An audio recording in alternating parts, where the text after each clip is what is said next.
Present. Assalamualaikum warahmatullahi wabarakatuh.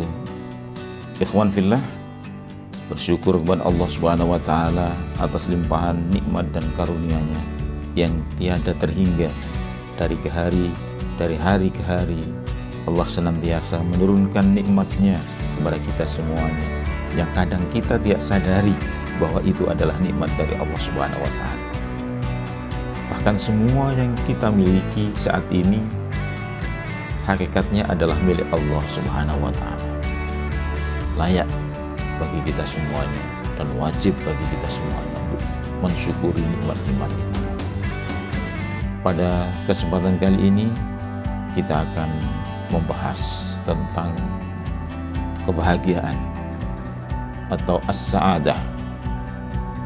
Banyak orang di dunia ini yang memburu, mengejar kebahagiaan karena hakikatnya ia tidak tahu hakikat daripada kebahagiaan yang hakiki. Ada orang yang mengejar kebahagiaan, berupaya untuk mendapatkan kebahagiaan itu semaksimal mungkin dengan cara apapun. Ya, kerja keras tetapi dia tidak tahu ini halal apa ini haram. Semuanya diterjang dalam rangka untuk mencapai kebahagiaan semu, kebahagiaan yang menurutnya ini adalah kebahagiaan. Padahal kebahagiaan yang ia capai tidak lama waktunya, tidak lama masanya. Gambarannya seperti ini. Orang berusaha untuk mendapatkan sesuatu yang menurutnya bahagia. Ia kejar sesuatu itu, tidak menoleh kanan kiri, tidak memperhatikan ini sesuai syariat, sesuai ajaran, sesuai dengan aturan atau tidak. Ia terjang semuanya karena dianggapnya ini adalah bahagia. Ini adalah untuk mencapai kebahagiaan. Ya, dapat yang dicapai itu ternyata hanya dalam beberapa waktu, beberapa hari, beberapa bulan, beberapa tahun, hilang lagi kebahagiaan itu. Ada yang menganggap kebahagiaan itu apabila ia mendapatkan jabatan yang tinggi. Ia kejar jabatan itu dengan berbagai cara. Pakai money politik, ia sebar uang, ia merasa uangnya cukup untuk mendorongnya menjadi pejabat. Akhirnya, untung kalau dia itu jadi. Kalau enggak, ia sudah mengeluarkan uang yang sia-sia tetapi tidak mendapatkan kebahagiaan itu. Kalau toh jadi, itu tidak lama kebahagiaan itu. Misalnya ia menjabat sebagai direktur tertentu, paling cuma berapa tahun, setelah itu ganti orang. Hilanglah kebahagiaannya. Kebahagiaan yang semu yang seperti ini. Ada orang yang menganggap kebahagiaannya itu jika mendapatkan harta yang banyak, ia kejar harta itu. Ada yang menganggap kebahagiaan itu apabila mempunyai istri yang banyak, maka ia kejar mencari istri sebanyak-banyaknya. Itu semuanya kebahagiaan yang semu. Kebahagiaan yang hakiki adalah kebahagiaan yang ada dalam hati kita, yang tumbuh karena mengikuti ajaran-ajaran dari Allah Subhanahu wa taala, mengikuti ajaran-ajaran Rasulullah sallallahu alaihi wasallam. Dan kebahagiaan itu tidak terbatas di dunia saja. Kebahagiaan itu akan berlanjut sampai nanti di akhirat. ketika urusan duniawi sudah tidak ada gunanya sama sekali, anak cucu tidak ada gunanya sama sekali, kita pertanggungjawabkan apa yang kita kerjakan di dunia itu di yaumil akhir, kemudian kita mendapatkan hasil dari amal kita di dunia berupa kebaikan-kebaikan. Itulah kebahagiaan yang hakiki, kebahagiaan yang abadi. Maka doa kita adalah Rabbana atina fid dunya hasanah wa fil akhirati hasanah wa qina adzabannar. Ya Allah, berilah aku, anugerahkan kepada kami kebaikan di dunia dan kebaikan di akhirat. Kebaikan di sini artinya adalah kebahagiaan. Berikanlah kepada kami kebahagiaan di dunia, bahagia di akhirat juga bahagia. Amin. Allahumma amin. Bagaimana caranya untuk mendapatkan kebahagiaan itu? Sikap apa yang kita lakukan supaya kita bisa mendapatkan kebahagiaan? Yang pertama tadi, kita memahami apa sih kebahagiaan itu. Menurut Anda, jangan salah memahami kebahagiaan. Seperti yang di awal tadi sudah kami sampaikan, jangan pilih kebahagiaan yang semu, kebahagiaan duniawi saja yang waktunya hanya terbatas dan tidak lama. Pilihlah kebahagiaan yang abadi, kebahagiaan yang dunia, dan kebahagiaan di akhirat. Yang pertama,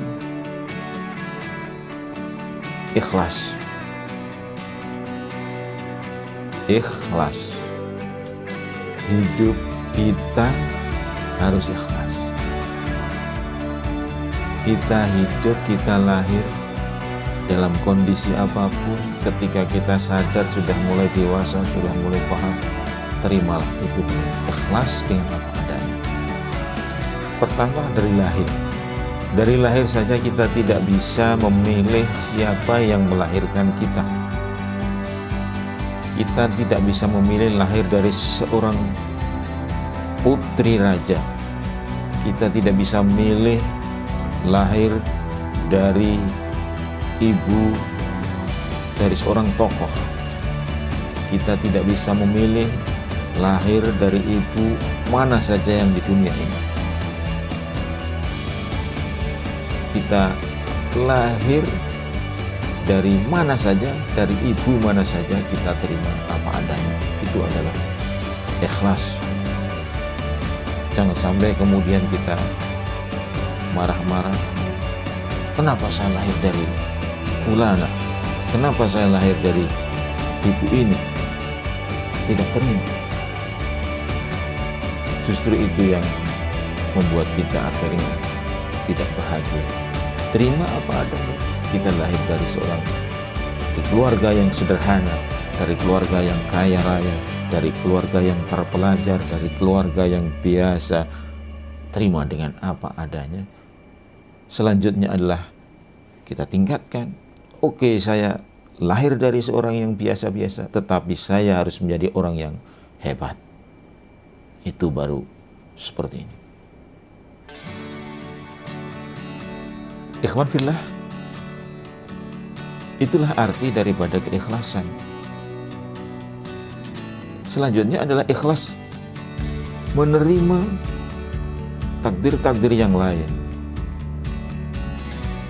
Kita sudah berusaha, kemudian ternyata usaha kita belum dikabulkan oleh Allah. Kita ikhlas menerima. Yang penting kita sudah berusaha. Kita sudah berusaha untuk menjadi baik. Kita sudah berusaha untuk mencari rezeki. Ternyata Allah belum kabulkan. Ternyata Allah kabulkan cuma sedikit. Ternyata Allah ganti dengan nikmat-nikmat yang lain. Kita terima. Kita tidak merasa marah, tidak merasa dalam hati itu mengecilkan kemampuan Allah Subhanahu wa Ta'ala, tapi kita terima dengan lapang dada. Mungkin kita belum semangat, mungkin perlu ditingkatkan lagi usaha-usaha kita.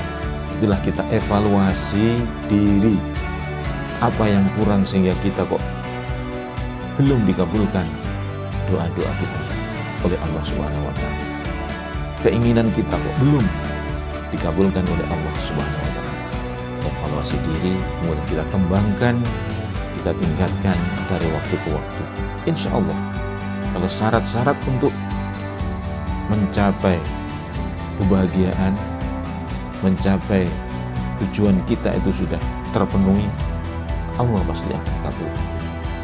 Intinya adalah keikhlasan kita, dan itu adanya dalam hati. Hati kita lapang, hati kita menerima. Maka di sini adalah kita manage hati kita ini, kita kelola hati kita ini dengan sebaik-baiknya, karena itu adalah niat. Innamal a'malu binniyat. Sesungguhnya setiap pekerjaan-pekerjaan itu harus disertai dengan niat. Sebab orang yang salah niat itu juga akan di sisi Allah bisa saja tidak diterima amalan. Di sisi manusia dianggap ia beramal kesalehan, amal kebajikan, tapi belum tentu di sisi Allah. Kenapa? Itu tergantung dari niatnya. Maka kebahagiaan bisa diraih apabila dimulai dari niat yang baik, niat yang ikhlas lillahi ta'ala, bukan untuk yang lain, hanya untuk Allah semata. Ini adalah kita kepada Allah, hubungan kita kepada Allah Subhanahu wa Ta'ala.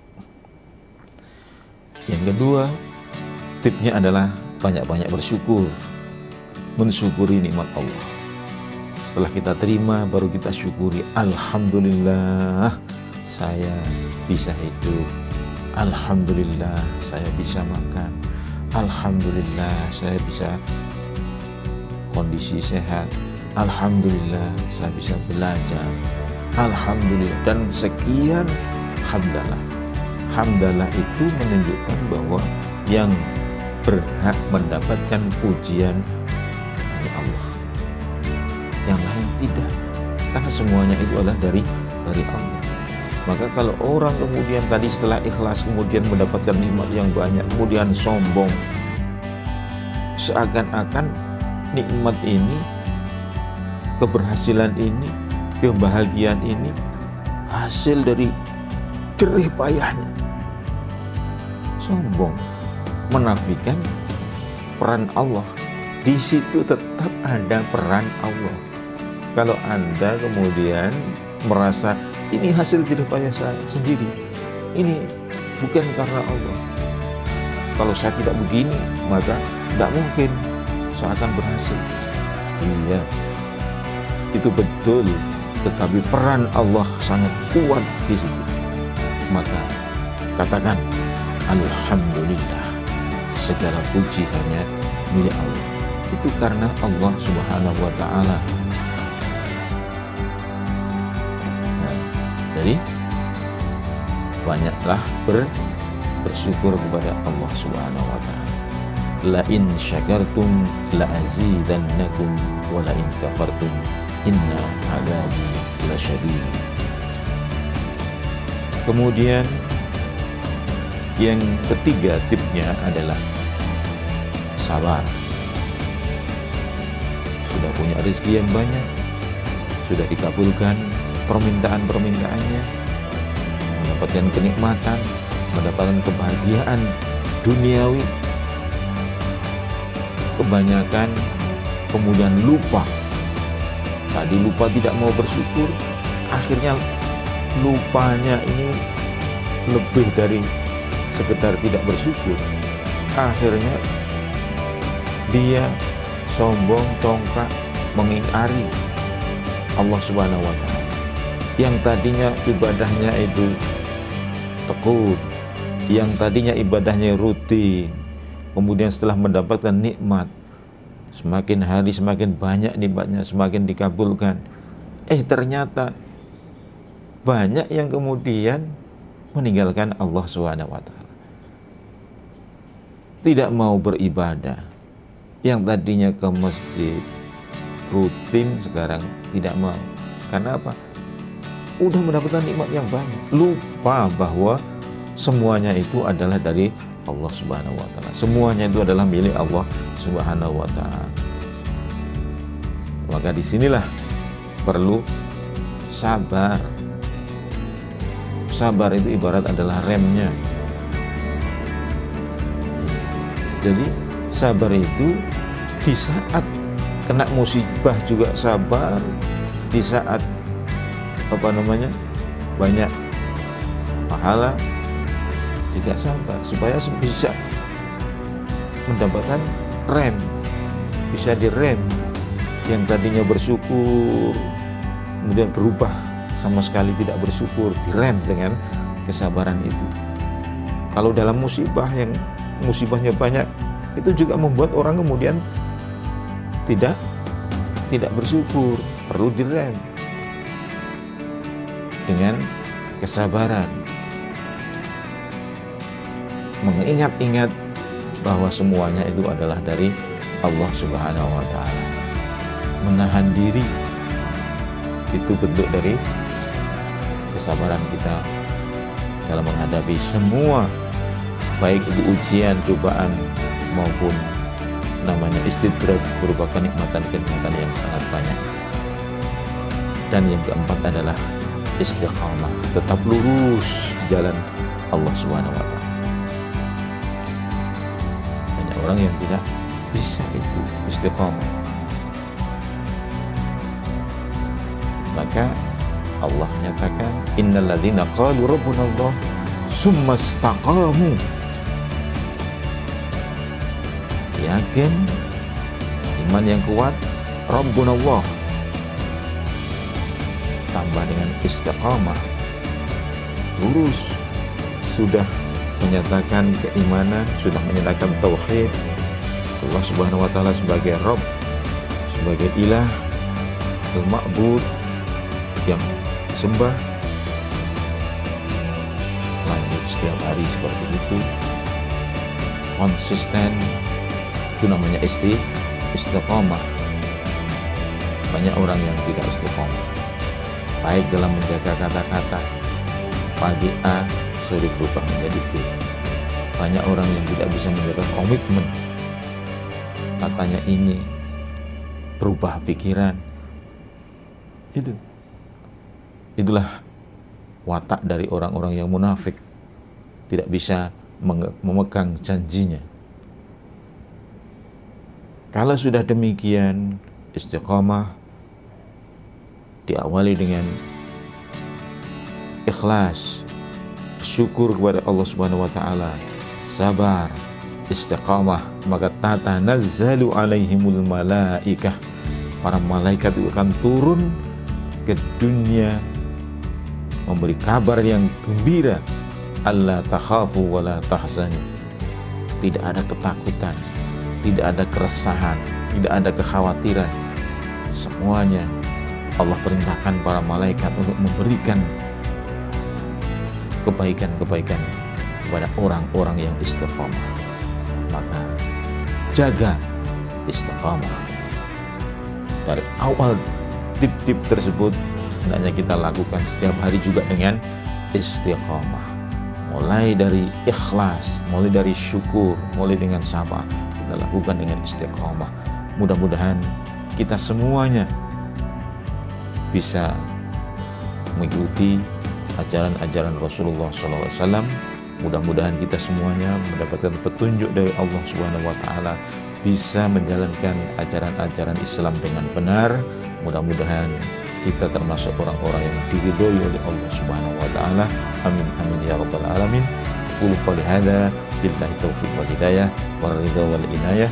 Wassalamualaikum warahmatullahi wabarakatuh.